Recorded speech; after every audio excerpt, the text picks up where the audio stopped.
कल जो वाणी हुई थी राजमा की अंत में क्रम संख्या 20, उसको पढ़ के आगे बढ़ते हैं। उसमें कहा, ऐ दुशासन, तू भी स्पर्श कर यह पीर चिर भाव की, दुष्ट भाव परिवर्तित कृष्ण भाव में, आकृष्ट भाव में। और उसके पहले भी एक दो वाणी जो चल रही चीर हरण के ऊपर चल रही कि द्रौपदी का चीर हरण, उससे क्या भाव मिला, फिर दुशासन से क्या भाव मिला। और अब इस वाणी में ये कहा गया कि दुशासन को भी संबोधित है कि ये जो चिर भाव की जो पीर है, वो भाव जो कभी भी कम नहीं होता, कभी भी नष्ट नहीं होता, हमेशा बना रहता है, उस भाव की जो पीड़ा है, उसकी जो कसक एक बनी रहती है, वही तो उसकी पहचान है। तो उसका अनुभव यदि तू करेगा उसके स्पर्श का, तो तेरा जितना भी दुष्ट भाव है, जो पिछली वाणी में भी आया था कि स्पर्श नहीं कर सकते दुष्ट, यानी वो विकार, भले ही दुशासन ने द्रौपदी का चीर स्पर्श किया हो, किंतु यह जो चिर भाव है उसको स्पर्श नहीं कर सकते। तो यहां यह कह रहे हैं कि जो स्पर्श के द्वारा अगर तुम्हें अनुभव में आ जाए, तो अपने आप ही तुम्हारा जो दुष्ट भाव है, यानी विकार तुम्हारे भीतर हैं, वो कृष्ण भाव में यानी प्रभु के भाव में परिवर्तित हो जाए और तू उसकी ओर आकृष्ट होकर भाव में ही हो जाए, भाव में जीवन व्यतीत करने लग जाए। भले ही कितना ही प्राणी के भीतर दुष्टता का भाव हो, कितना ही विकारों से भरा हुआ हो, जब प्रभु का भाव उसके अंदर प्रवेश करता है, उसका स्पर्श मिलता है, तो उसका जितना भी विषय विकारों का भाव है वो परिवर्तित हो जाता है प्रभु के भाव में, यानी अपने ही रंग में वो रंग लेता है उसको। आज है क्रम संख्या 21। इसमें कह रहे हैं, निर्धन कौन? निर्धन की संतान। मैं संतान लक्ष्मीपति की, मुझे संताप नहीं धन का अभाव का। तो जो अपने आप को निर्धन की संतान मानता है, वही वास्तव में निर्धन है। निर्धन यानी गरीब, निर्धन यानी जिसके पास किसी प्रकार का भी धन नहीं है। और कहना ना होगा यहाँ पर जिस धन की बात हो रही है, वो धन कौन सा है? वो सूक्ष्म का धन है, वो स्थूल का धन नहीं है।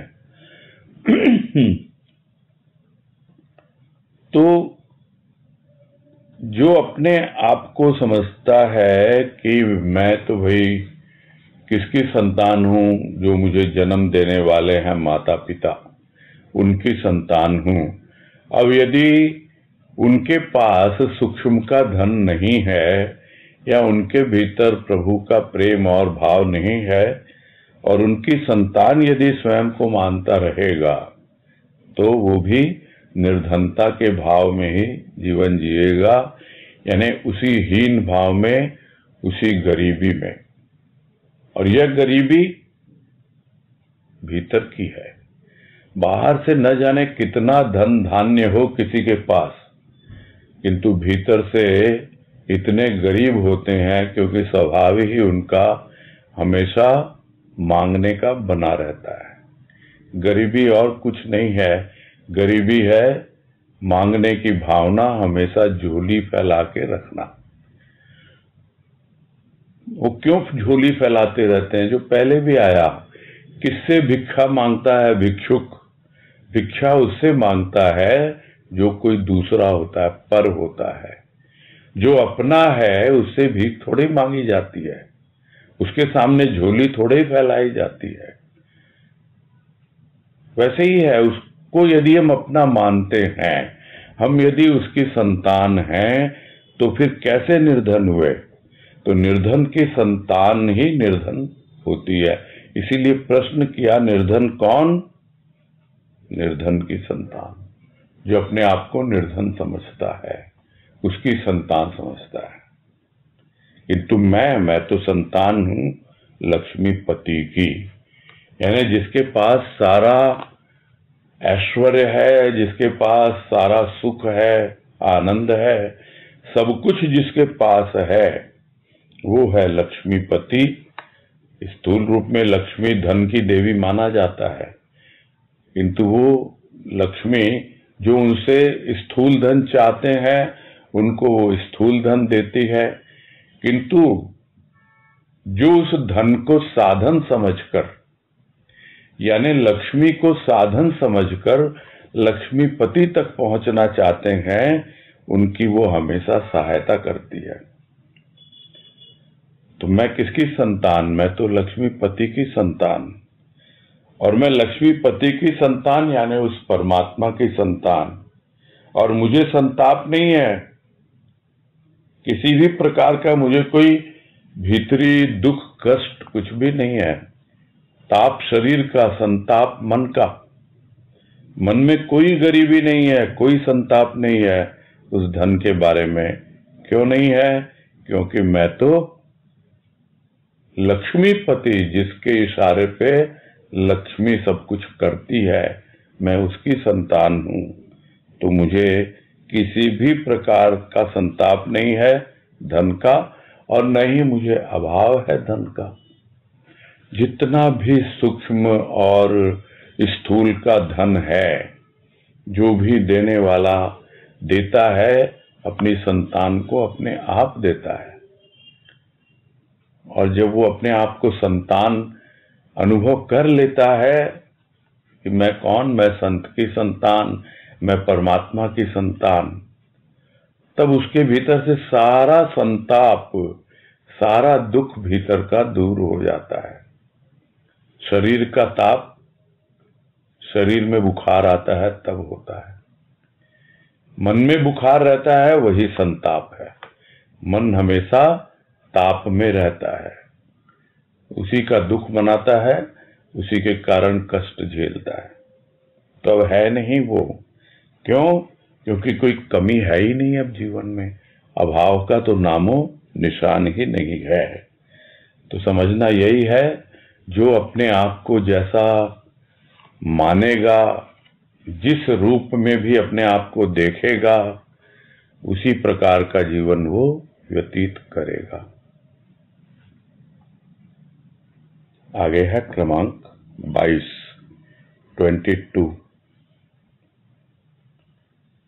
इसमें कह रहे हैं, जहां सत्यदेव वहां लक्ष्मी आती ही नहीं, दबाती है चरण, मांगती है शरण।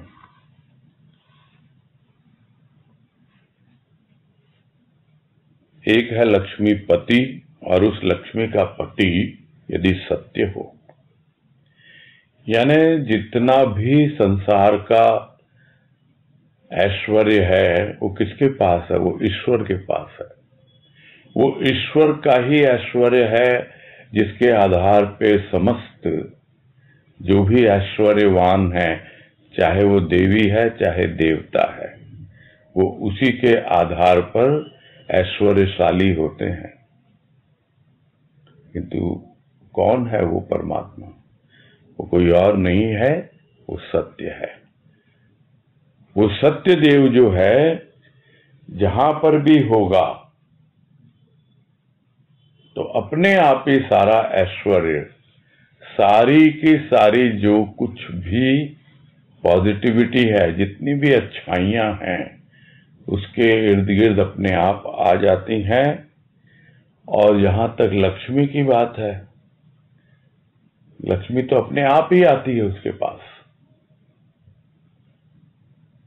कई जगह बताया है गुरुदेव ने कि जिसको तुम लक्ष्मी या माया कहते हो, वास्तव में वो तुमसे दूर क्यों भागती है?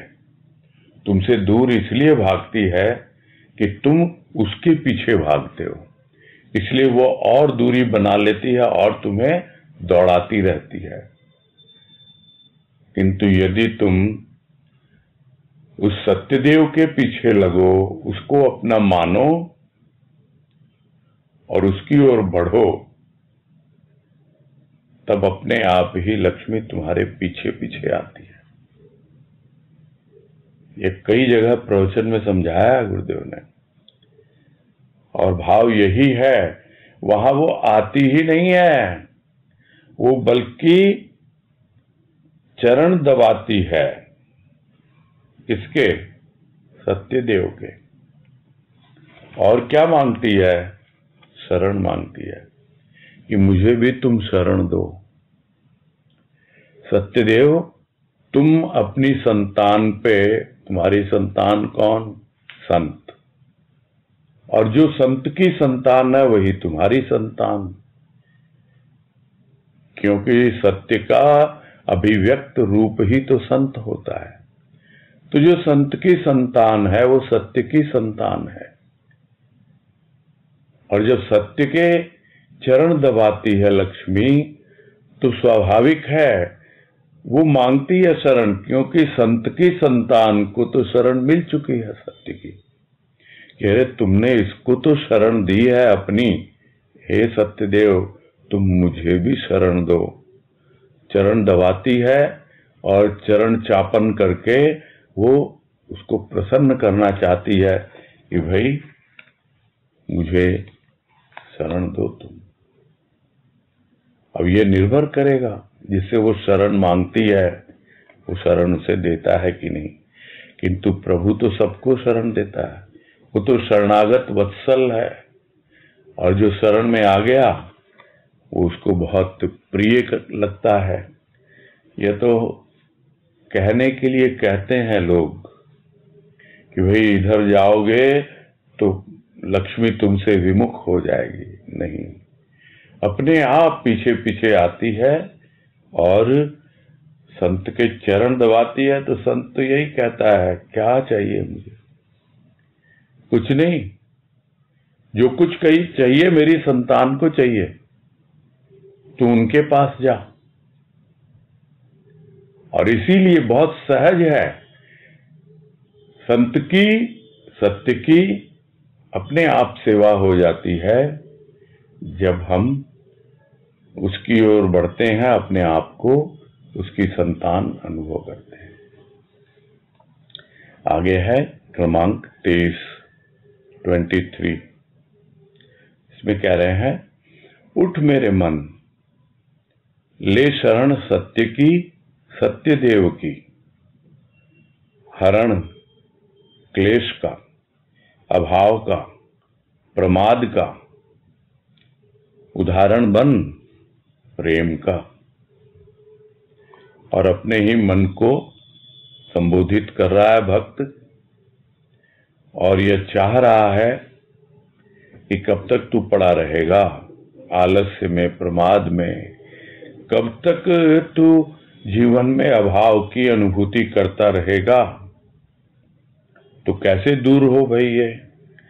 कैसे मेरे जीवन से ये जो भी क्लेश है, यानी कष्ट है, कलह जो भी होती रहती है, भीतर भीतर विचारों का जो झगड़ा चलता रहता है, जैसे घर में झगड़ा होता है तो बोला बहुत क्लेश कर रहा है, ये वो कलह हो जाती है आपस में, और एक दूसरे को समझ नहीं पाते, कष्ट दोनों को ही मिलता है। तो अपने मन से कह रहा है तू तो कष्ट पाता ही पाता है, मुझे भी कष्ट देता है इस क्लेश के द्वारा, और यदि तुझे उसको दूर करना है तो उठ जा, बहुत हो गया। पड़े पड़े न जाने कितने जन बीत गए, इसी तरह सोया रहा, इसी तरह आलस में पड़ा रहा। उठ जा, उठ जा और शरण ले। अब किसकी ले? सत्य की, सत्यदेव की। यानी सत्यदेव वही संत, उसकी शरण ले, वही सत्य का रूप है। और जब उसकी शरण तू लेगा तो अपने आप ही वो शरण जो है हरण कर लेगी, यानी दूर कर देगी जितना अभाव है, जितना भी क्लेश है, जितना भी हमारे जीवन में आलस्य और प्रमाद है। ये दोनों शब्द एक साथ व्यवहार में लाते हैं हम, और पहले भी बात हो चुकी है कई बार कि आलस्य शरीर का होता है और प्रमाद मन का होता है। प्रमाद के पीछे जो सबसे बड़ा कारण होता है वो भ्रम है कि मैं अगर करूंगा भी तो मुझे क्या उपलब्ध हो जाएगा, क्या मिल जाएगा।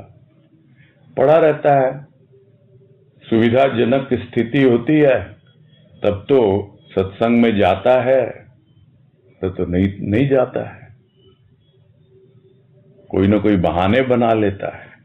ये मन है, शरीर तो है ही आलस में, ये मन जो है वो प्रमाद में है।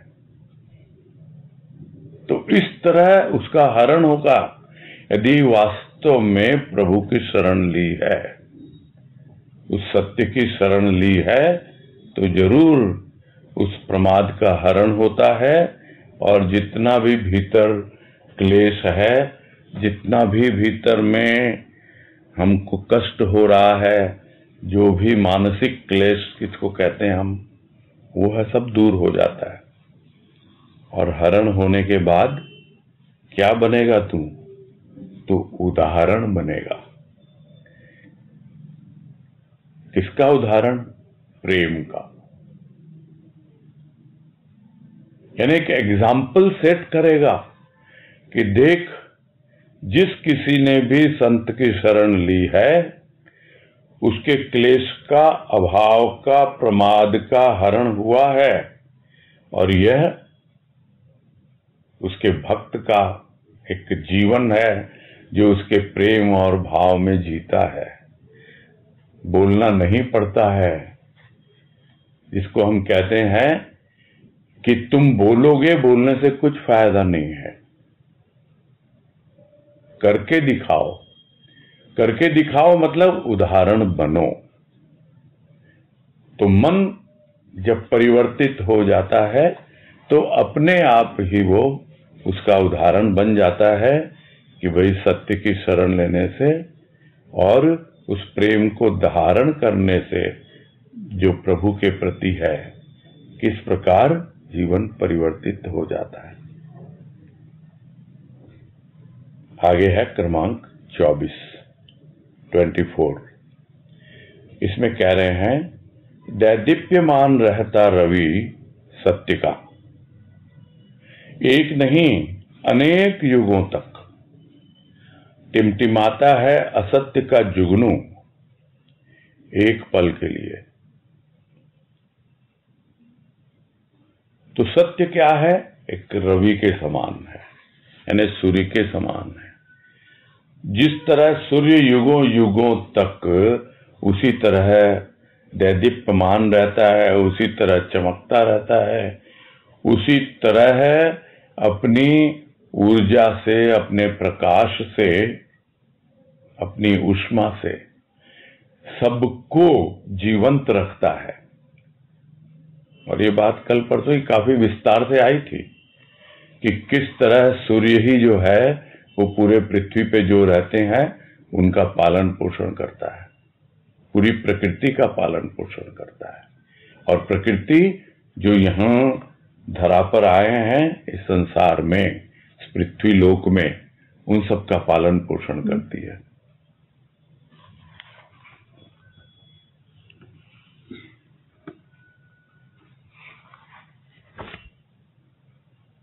हमने सुनी ली होगी ना उस वक्त कि दैदीप्यमान रहता रवि सत्य का, एक नहीं अनेक युगों तक टिमटिमाता है असत्य का जुगनू एक पल के लिए। तो जो सूर्य है उसके कारण ही पूरी धरा के ऊपर में जीवन है, नहीं तो पृथ्वी एकदम ठंडी हो जाए। वो हम देखते हैं पृथ्वी में भी जो उत्तरी ध्रुव है, दक्षिणी ध्रुव है, जहां पर बड़ी मुश्किल से सूर्य की किरणें पहुंचती हैं, सब कुछ जमा हुआ है, वहां जीवन बहुत कम दिखलाई पड़ता है, जो कि और जगह पर है। यानी कि स्थूल रूप से हम सूर्य को समझ रहे हैं, और यहां सूक्ष्म रूप क्या है उस सूर्य का? वो है सत्य। तो सत्य उस सूर्य की तरह युगों युगों तक चमकता रहता है, प्रज्वलित रहता है अपनी ऊष्मा से, अपने प्रकाश से। पूरी सृष्टि को जिस तरह सूर्य प्रकाशित करता है, सूर्य का प्रकाश स्थूल जीवन के लिए है, और सत्य का प्रकाश सूक्ष्म जीवन के लिए है। तो सत्य का जो सूर्य है वो युगों युगों तक इसी तरह प्रकाशित रहता है, चमकता रहता है, जबकि असत्य जो है वो एक जुगनू की तरह है। रात होती है, कभी कभी टिमटिमाता है, दिखाई देता है, किंतु कितनी देर के लिए? थोड़ी सी देर के लिए। तो वही असत्य का अस्तित्व है, और उस जुगनू को पकड़ करके लोग जीवन जी रहे हैं। इस तरह की वाणी भी आ चुकी है पहले। वो असत्य का जीवन जीते हैं, और वो जुगनू जो है उसी में भ्रम पाल लेते हैं कि यह सूर्य का प्रकाश है, कम से कम रात में मुझे प्रकाशित तो कर रहा है। तो क्या जुगनू के प्रकाश में क्या कोई कार्य कर सकता है कोई? यह असत्य की स्थिति है, और वह सत्य की स्थिति है। तो तुलनात्मक रूप से क्या कहा जाए? सत्य एक ओर है और असत्य एक ओर है। रवि एक ओर है, यानी सूर्य, और जुगनू एक ओर है। कोई तुलना है ही नहीं। एक रहता है युगों युगों तक, और दूसरा उसका कोई भरोसा ही नहीं है, रहेगा भी कि नहीं रहेगा, एक पल में मिट जाएगा। आगे है क्रमांक 25। इसमें कह रहे हैं, क्षणिक चमक की दीवानी दुनिया, क्षणिक। चिर प्रकाश के उपासक, चिर अमर। तो क्षणिक चमक है किसकी? असत्य की। जुगनू की तरह है वो चमक, और उसी की दीवानी है सब दुनिया। असत्य जीवन जीती है, और उस असत्य के आधार पर ही समझती है कि हम बहुत सुंदर जीवन जी रहे हैं। किंतु कब तक यह जीवन है? यह जीवन तो क्षणिक है। जिसको कबीरदास ने कहा, पानी केरा बुदबुदा अस मानुष की जात, देखत ही छिप जाएगा ज्यों तारा प्रभात। प्रभात का तारा होता है, थोड़ी सी देर के लिए दिखता है, फिर छिप जाता है। वैसी है मनुष्य का जीवन, पानी के बुलबुले की तरह, न जाने कब मिट जाए। यही है जुगनू की चमक, और उसी की दीवानी है दुनिया, और वही जीवन जी रही है सत्य के ऊपर। दूसरी ओर सत्य का प्रकाश, वो तो चिर प्रकाश है, युगों युगों तक रहता है, सूर्य के प्रकाश की तरह। तो वो जो प्रकाश है, जो उसके उपासक होते हैं, जो उसकी उपलब्धि के लिए अपना पूरा जीवन समर्पित कर देते हैं, उनका जीवन समय पाकर वो भी चिर प्रकाश में परिवर्तित हो जाता है। चिर यानी जो कभी भी खत्म न हो, जो युगों युगों तक बना रहे, युगों युगों से ही वो प्रकाश चला आ रहा है। और वो कौन सा प्रकाश है? वो सत्य का प्रकाश है, वो आत्म प्रकाश है। तो वो आत्म प्रकाश है और वो युगों युगों से चला आ रहा है और चलता रहेगा। इसीलिए उसे कहा जाता है कि वो अमर है, मरता नहीं है। मरता है कौन सा प्रकाश? जो क्षणिक है।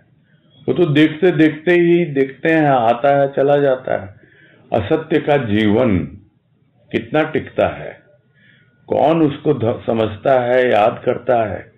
किंतु जो सत्य पे अपना जीवन समर्पित कर देते हैं, वास्तव में वही अजर और अमर होते हैं, वही चिर शाश्वत होते हैं। उनका जीवन ही उदाहरण दिया जाता है कि देखो, ये उदाहरण है प्रेम के, ये उदाहरण है भाव के, ये है संत, ये है संत की संतान। इस प्रकार से प्राणी अनुभव करने लगता है अपने आप ही कि देखो ये दुनिया क्या है। अरे ये तो क्षणिक चमक की दीवानी है। मुझे समझ में आ गया कि बस ये क्षण भंगुर है जीवन, न जाने कब एक क्षण में भंग हो जाए, यानी टूट फूट जाए, मालूम ही नहीं। किंतु जो उसमें लग जाता है चिर प्रकाश में, बस वही अमरता को उपलब्ध होता है। आगे है क्रमांक 26 में कह रहे हैं, सम्मुख प्रभु, सम्मुख प्रभु भक्त, दूरी दूर दर्शन का प्रभाकर प्रभासित।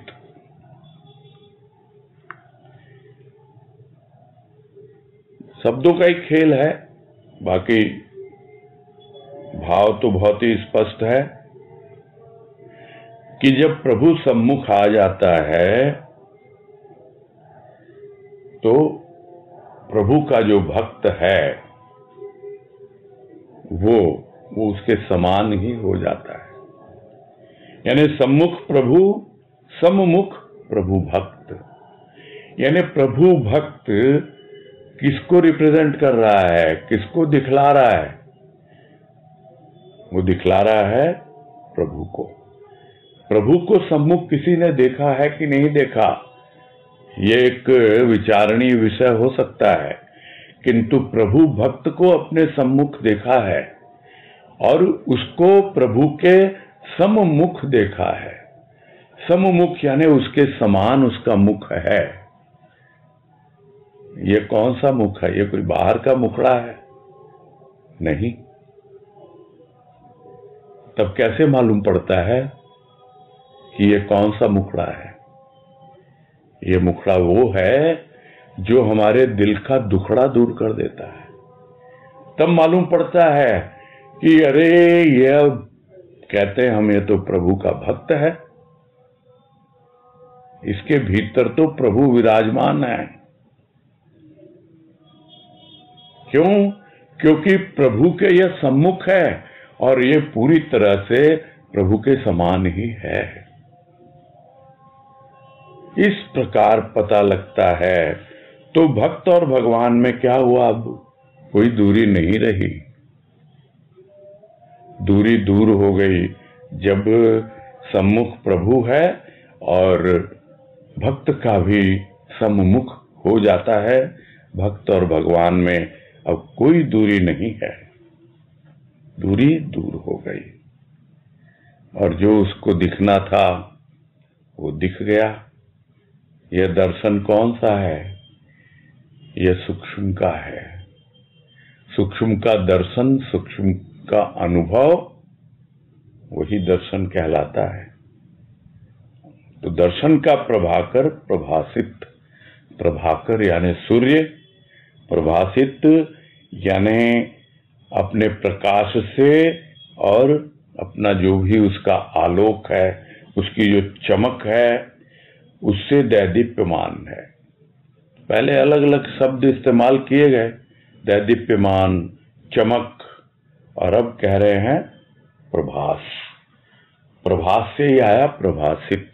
प्रभास यानी प्रकाश, चमक और उसका जो भी उजाला है, तो वो प्रकाश भीतर में फैल जाता है।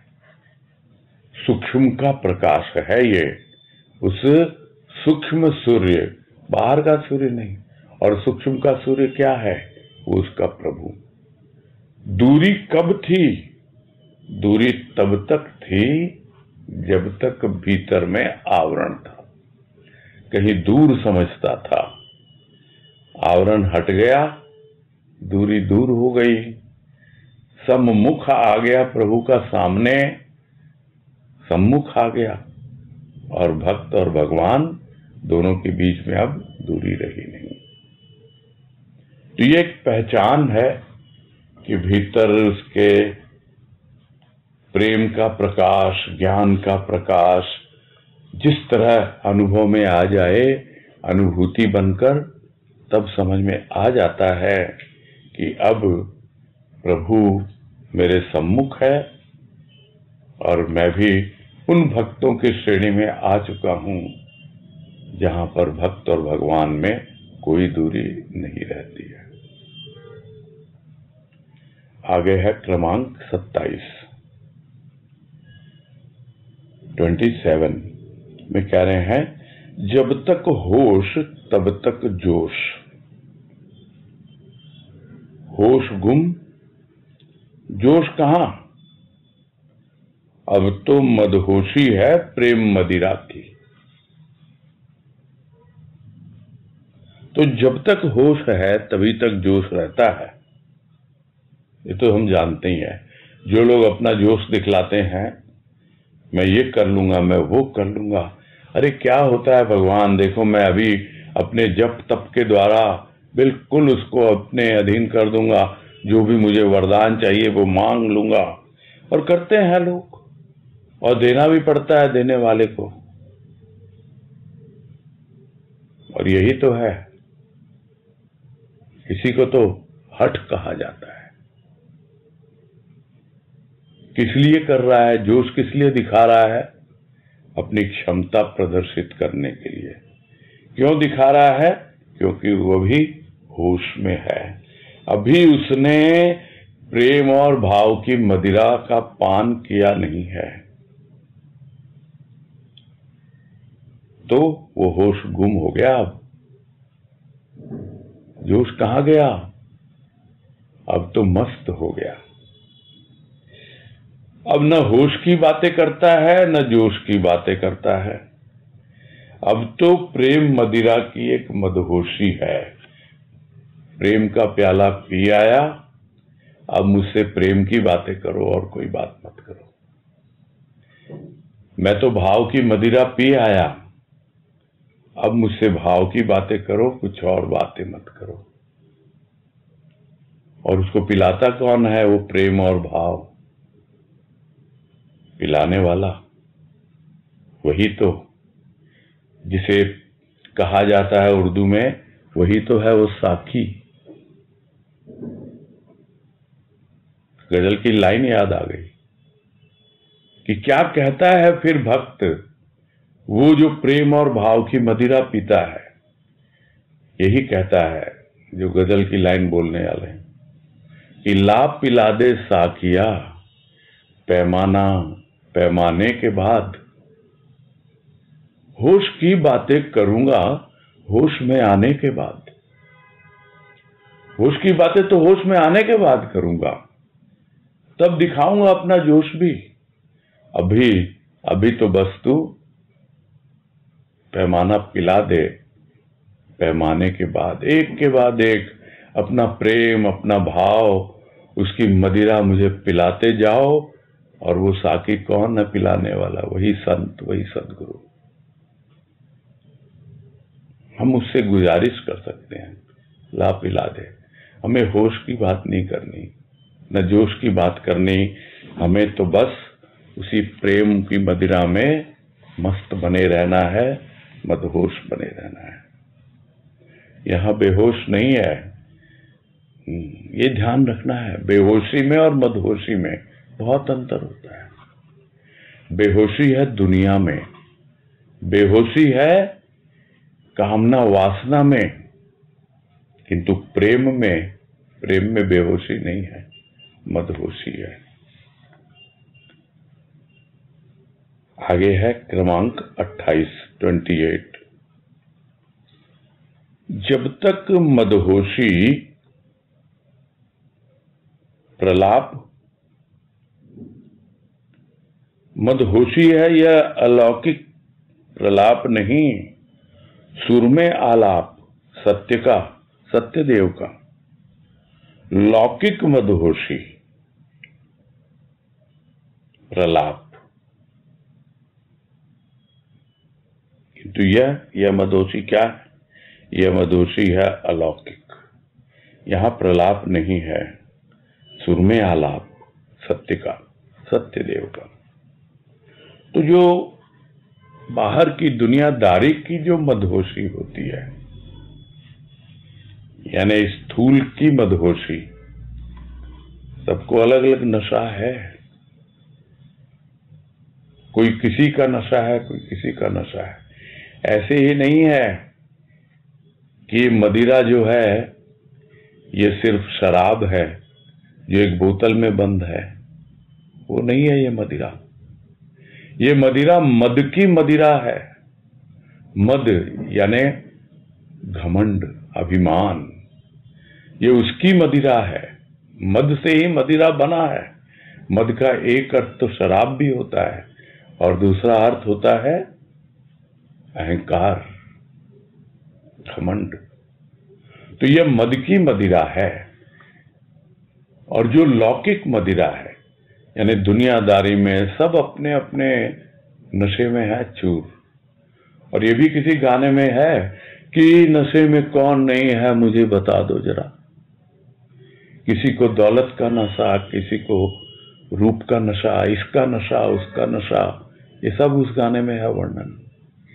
गाने भी याद आ जाते हैं, इसीलिए आते हैं क्योंकि जब आप उस नशे को समझते हो जो लौकिक है और उस नशे को समझते हो जो अलौकिक है।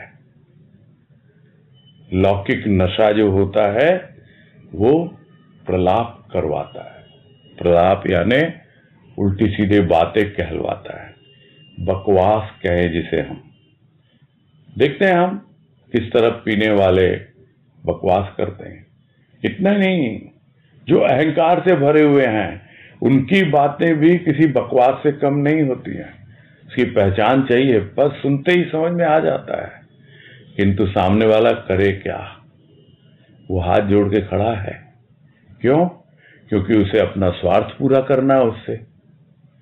तो यही तो हो रहा है लोक परलोक क्या, इस सारी दुनिया में यही हो रहा है। लौकिक क्या है? लौकिक व्यवहार। एक को चाहिए स्वार्थ की पूर्ति और एक को चाहिए अहंकार की तुष्टि। एक गिड़गिड़ाता है और एक बड़बड़ाता है। यही जीवन है, यही देखते हैं हम चारों तरफ। सब लौकिक मदहोशी में जी रहे हैं। किंतु यह जो मदहोशी है जिसकी बात हो रही है वो अलौकिक है। यानी इस लोक की नहीं है, स्थूल की नहीं है। ये सूक्ष्म की मदिरा है, उसके प्रेम और भाव की मदिरा है।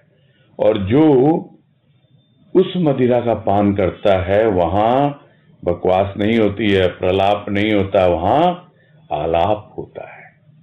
कौन सा आलाप? सुरों का आलाप।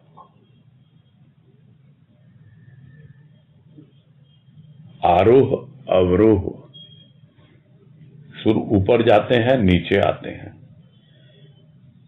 तो वो जो आलाप होता है जिसमें सुर ऊपर भी जाते हैं नीचे भी जाते हैं, किस लिए है वो? अपने आप को रिझाने के लिए, अपने प्रभु को रिझाने के लिए। तो सुर में आलाप है अपने सत्यदेव के लिए, अपने प्रभु के लिए। और जो भी बातें होती हैं वो मुख से उसी का ही निकलता है। आलाप का एक मतलब होता है वार्तालाप,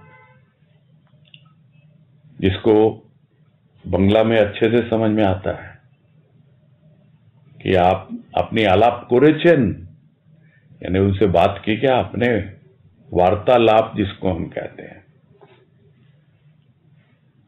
तो वो वार्तालाप, एक दूसरे से बात करना, एक आलाप यानी बोलना। तो वो जो भी बातें करेगा उस प्रेम और भाव की मदिरा को पी करके वो बकवास नहीं होगी। क्यों नहीं होगी? क्योंकि उसके भीतर वास है प्रभु का, प्रभु का वास है। और जो भी बातें वो कर रहा है, वो जो सत्य और सत्यदेव जो भी प्रभु उसका है, वही उसी के सुरों में वो बात करता है। लोग समझते हैं इसने सुरापान किया है। नहीं, सुरापान नहीं किया है, इसने तो प्रेम और भाव का पान किया है और उसी के सुर आलाप रहा है। आगे है क्रमांक 29। इसमें कह रहे हैं, ठोकर लगाने वाले जहां तुझे नाज है खुद पर। ठोकर ने ठीक राह दिखाई खुद ही की, मैं खुद गर्ज नहीं, एहसानमंद हूं तेरी भी।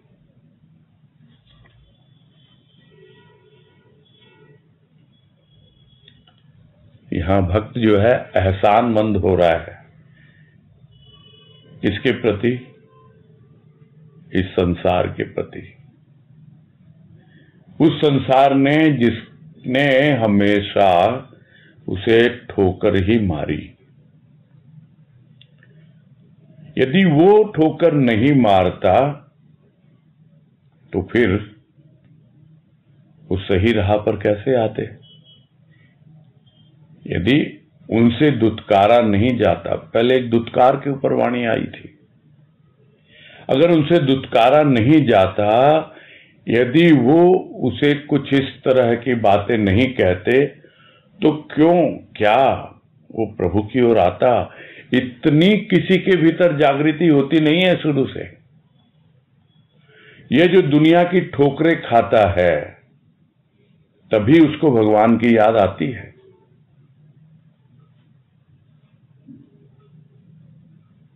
भजनों में गाया भी जाता है, बहुत से भजन है ऐसे, संसार का मारा हूं तेरी शरण में आया हूं।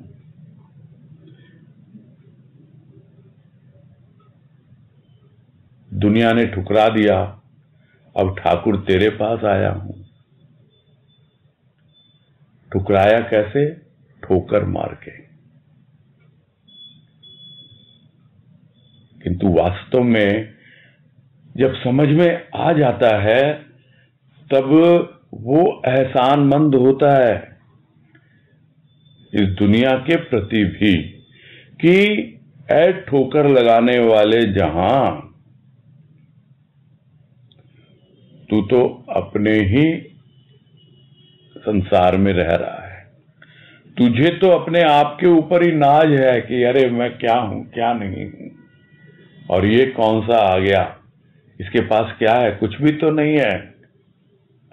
किंतु इसी ठोकर ने मुझे ठीक राह दिखा दी।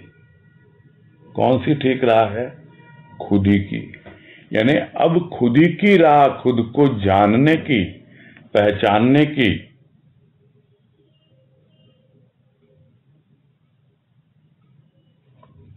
अभी कुछ दिन पहले ही एक कोटेशन डाला गया था फेसबुक पर, और उसमें यही था, एग्जैक्ट याद नहीं है कोटेशन, उसमें यही था कि हमेशा यह समझें कि मैं भी कुछ हूं और मैं कुछ भी कर सकता हूं। मैं भी कुछ हूं और मैं कुछ भी कर सकता हूं।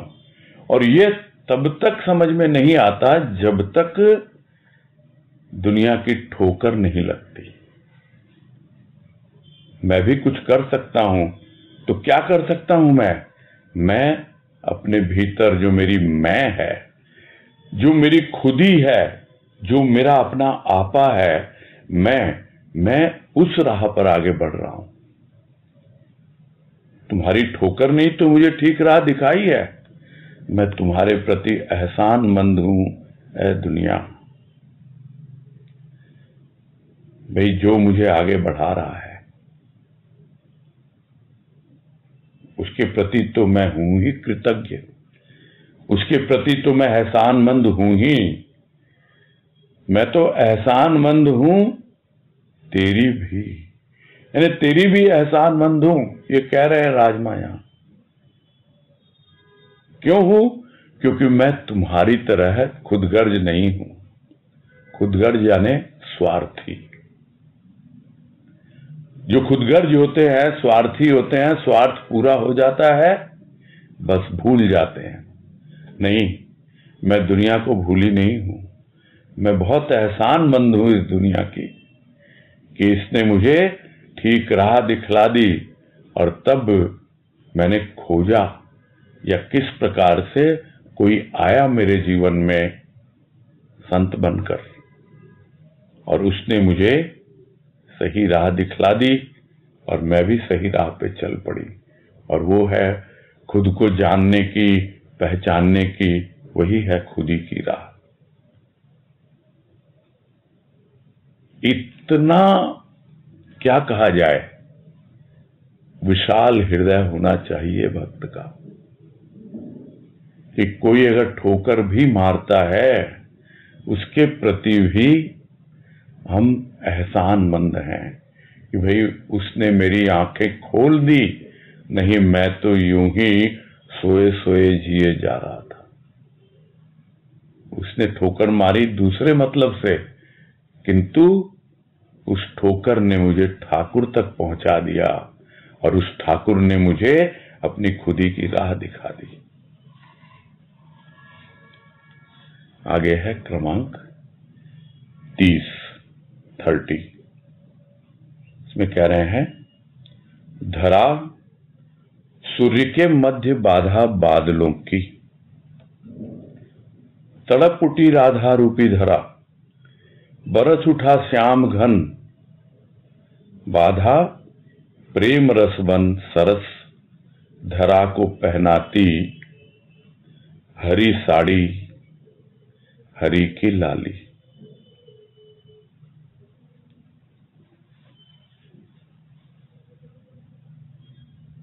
यहां बाधा है बादलों की। वो बादल जिसको समझ नहीं पा रहा भक्त, ये बादल कौन से हैं? ये बादल हैं बरसने वाले बादल। तो धरा और सूर्य के मध्य में, यानी पृथ्वी और सूर्य के मध्य में, बीच में बादल जो है बाधा बन के खड़े हैं। वो तो देखना चाहता है सूर्य को, वो तो ज्ञान प्राप्त करना चाहता है कि भाई बीच से हटो तुम बादलों, तुमने आवरण डाल रखा है, हटोगे तभी तो मैं देख पाऊंगा इस सूरज को जो मेरे भीतर आत्मा रूपी सूर्य चमक रहा है। तो धरा रूपी राधा तड़प उठती है, यानी राधा का उदाहरण दिया गया है। तड़पने लगती है कि भाई हटो बादल तुम हटो। अरे हटेगा क्या, वो तो जल से भरा हुआ है, वो तो बरसना चाहता है। कहां बरसे वो? ढूंढता है ऐसी भूमि जहां उसके प्रति तड़प हो, व्याकुलता हो, जो तरसता हो सरसता के लिए, कि मेरे जीवन में भी सरसता आए, मैं तरस रहा हूं। देखता है तो बादल बरस उठता है। वो बादल जो श्याम यानी बिल्कुल काले काले बादल, घन यानी बादल, श्याम घन या घन श्याम, धरा है राधा और बादल हैं श्याम, बरस उठे। तो जो पहले बाधा लग रहा था वो प्रेम रस बन करके बरसता है और सरसता देता है। किसको? उस धरा को, यानी राधा रूपी धरा का श्रृंगार कर देता है। किससे? हरी हरी साड़ी से, लाल की लाली से। पूरी धरती जिस तरह श्रृंगार हो जाता है जब बादल बरसता है। तो उदाहरण तो स्थूल का है, तरस रही है, तड़प रही है, किंतु सूर्य को देखने के लिए तड़प रही है। तो वो बादल क्या कहेगा?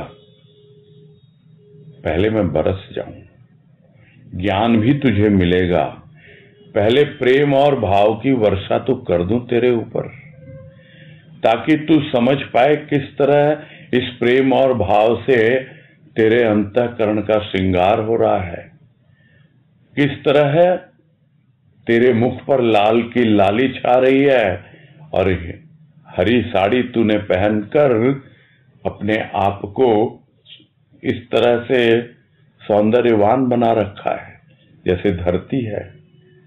तो यह स्थूल रूप वो भी सूक्ष्म में परिवर्तित हो जाता है।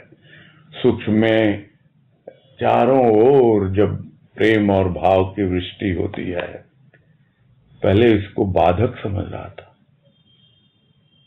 ये बाधा बन के आ गए बादल, हटो भाई, मुझे तो ज्ञान प्राप्त करना है, सूरज को देखना है।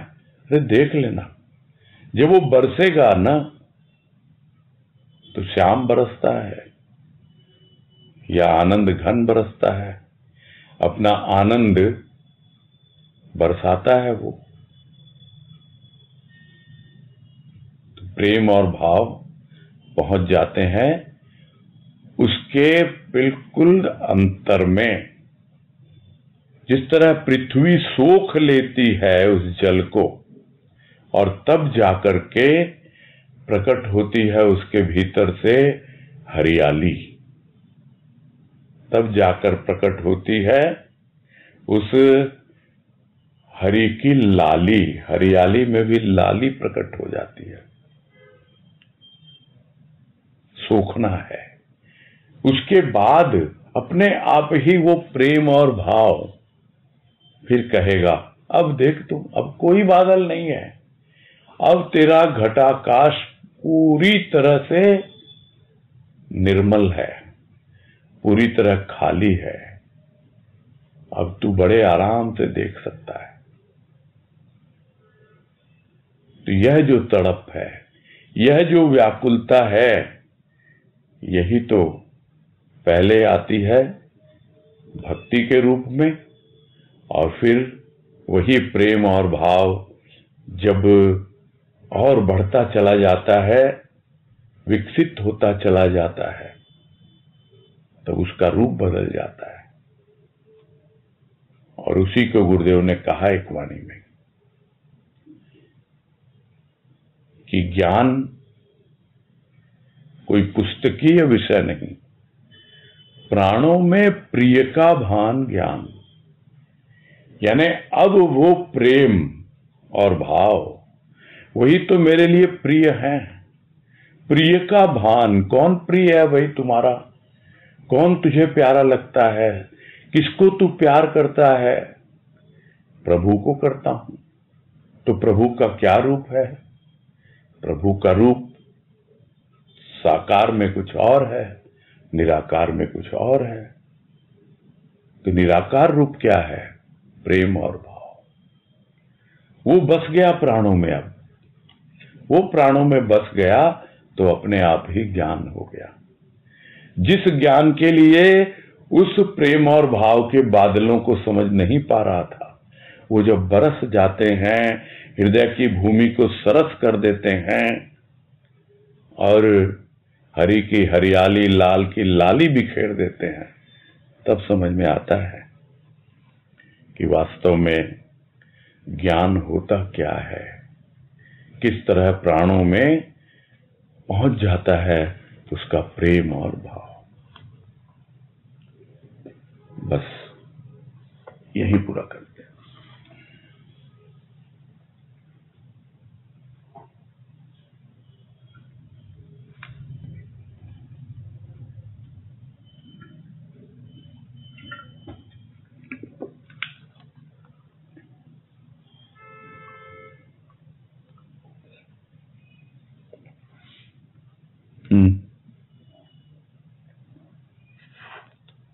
Recording stopped. हरिओम भैया जी। हरिओम हरिओम हरिओम सभी को। हरिओम हरिओम हरिओम सबको हरिओम। प्रणाम भैया। प्रणाम भैया जी। हरिओम हरिओम। हरिओम हरिओम।